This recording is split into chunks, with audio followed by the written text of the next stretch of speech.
Attention avec ces gens qui sont amis à vos ennemis ou aux gens qui vous combattent, vos adversaires. Regardez un peu une théorie assez imprudente, je pense. Nous réfléchissons ensemble. Une théorie sans tête ni queue, mais qui semble être de l'intelligence. C'est là où je comprends que le diable est quelque part. Ça semble être de l'intelligence, mais c'est la mort.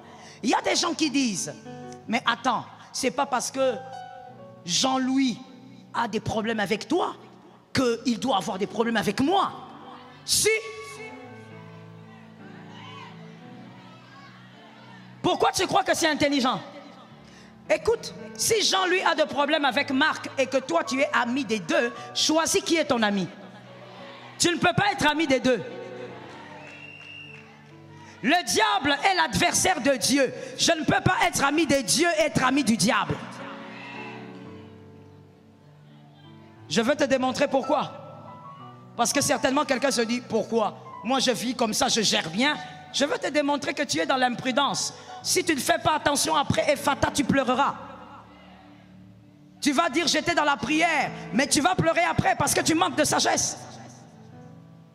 Celui qui te combat ne peut pas avoir un ami commun avec toi.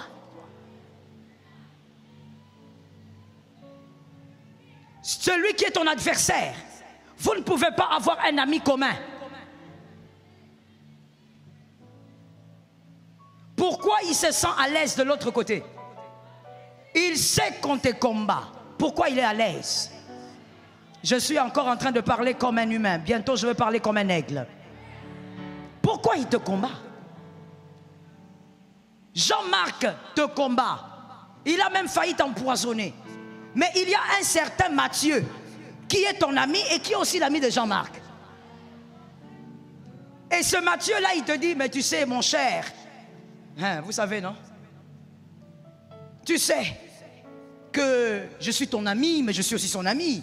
Alors, vous savez, il faut régler vos problèmes. Non, non, non. Là où toi, tu es en amitié et que les deux amis ne sont plus amis, toi aussi, tu es en problème. Maintenant, voici ce que la Bible dit. Parce que quand on suit la Bible, c'est mieux, c'est l'absolu.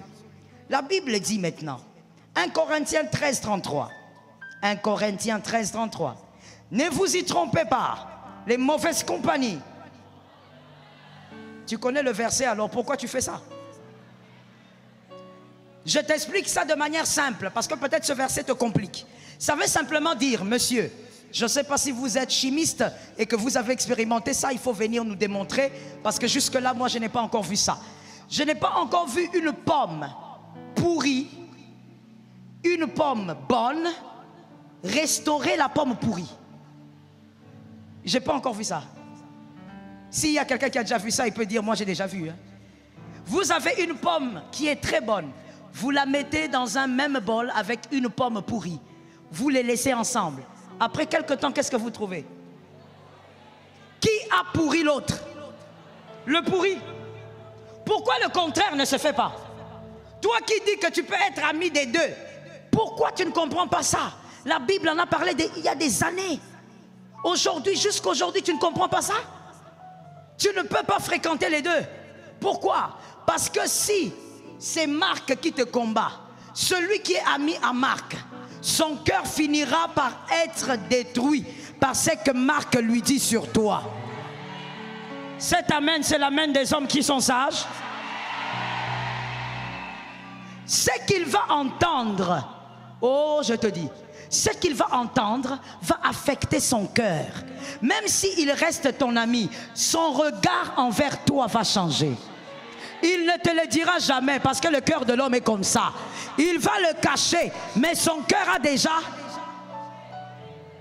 Quand il vient chez Marc, Marc lui dit, ah, qu'est-ce que tu crois, c'est un orgueilleux. Il pense que c'est parce qu'aujourd'hui il est chef au Gabon, il était avec nous ici, il avait quoi?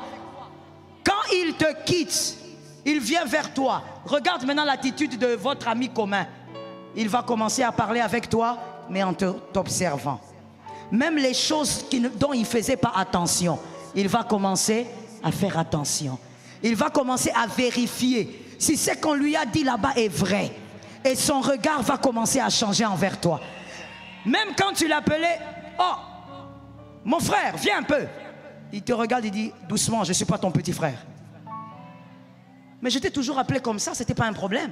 Le problème, c'est qu'il écoute ton adversaire.